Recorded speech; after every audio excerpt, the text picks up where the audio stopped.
Pharmacodynamics refers to the mechanisms and effects of medications within the body. Or more simply, it's what medications do to the body and how they do it.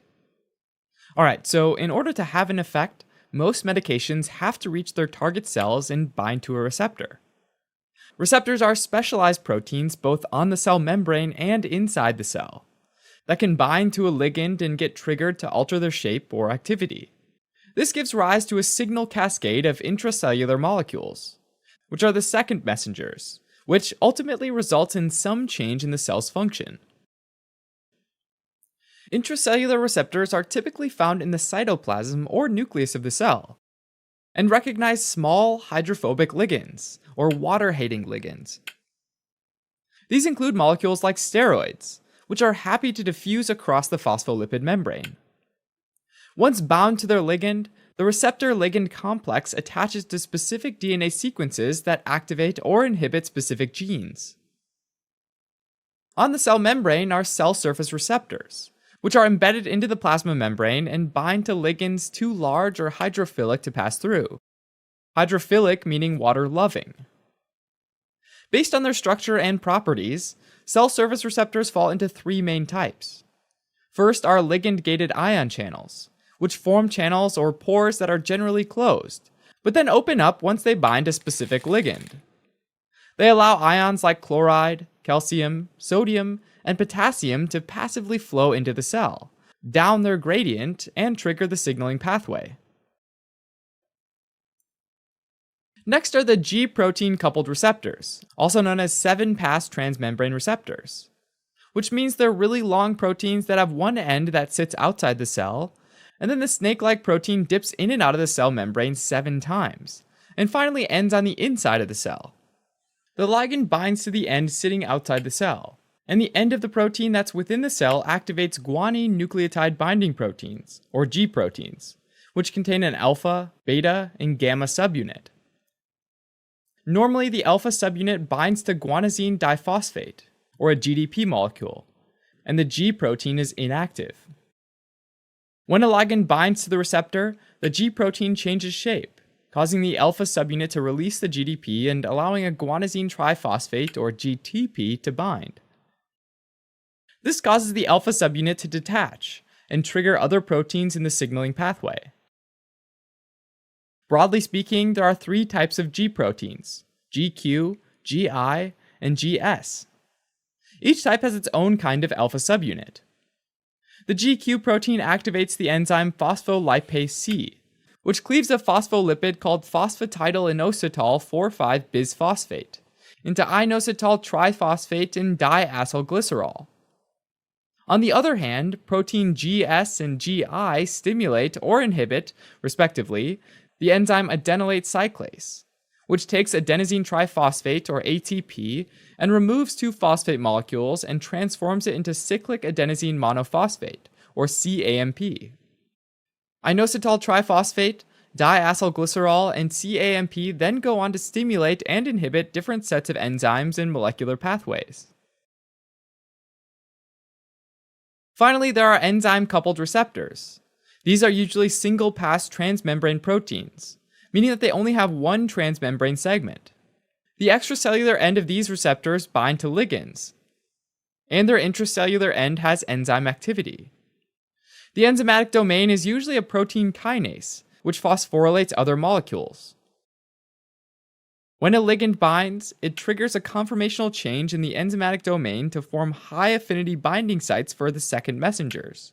These second messengers get phosphorylated by the tyrosine kinases before heading off to activate other proteins in the signal pathway. Alright, so every cell has a unique combination of many different types of receptors. And in theory, each medication is specific to a particular receptor, just like each key fits into and opens a particular lock. This is described as a medication's specificity.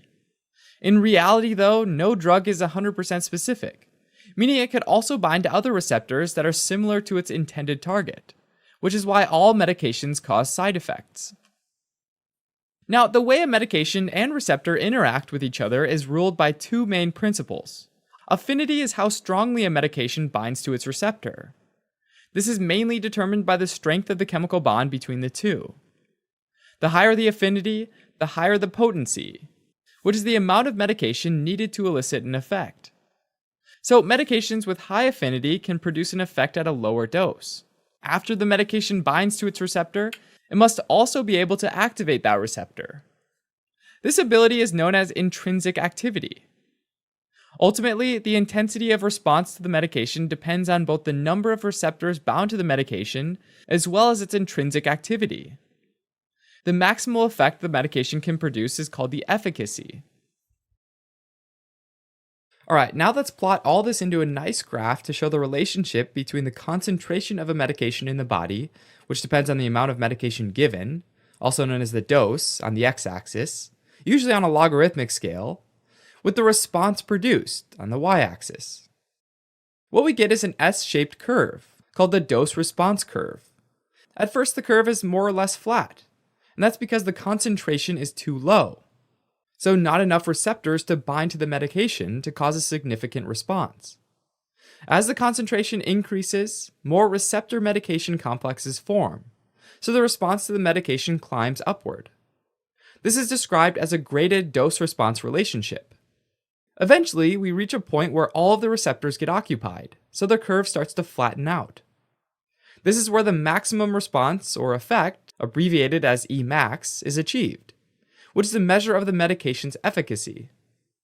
Now, if we move to a point where 50% of the maximum effect is produced, the effective concentration of the medication producing this effect, known as EC50, marks its potency. So the smaller the EC50, the less it takes to get halfway of the maximum effect, so the more potent that medication is.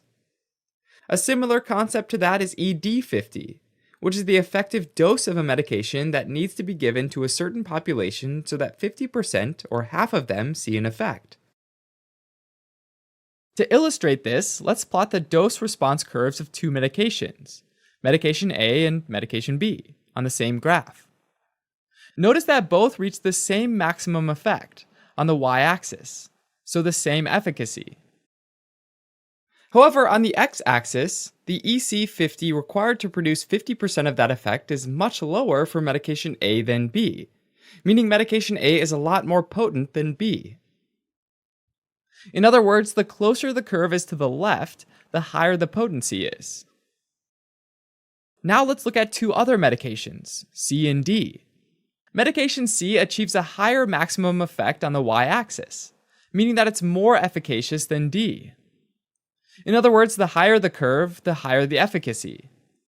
At the same time, though, on the x-axis, the EC50 for 50% of that effect is the same for both, so they're equally potent. Alright, as a quick recap. Medications produce their effects by interacting with receptors, either intracellular or extracellular ones, including ligand-gated ion channels, G-protein-linked receptors, and enzyme-linked receptors. These interactions are characterized by the medication's specificity for the receptor, affinity or strong binding with the receptor, and intrinsic activity, or ability to activate it, which in turn determine its potency, or the dose needed to produce an effect, and efficacy, or the maximum effect the medication can produce.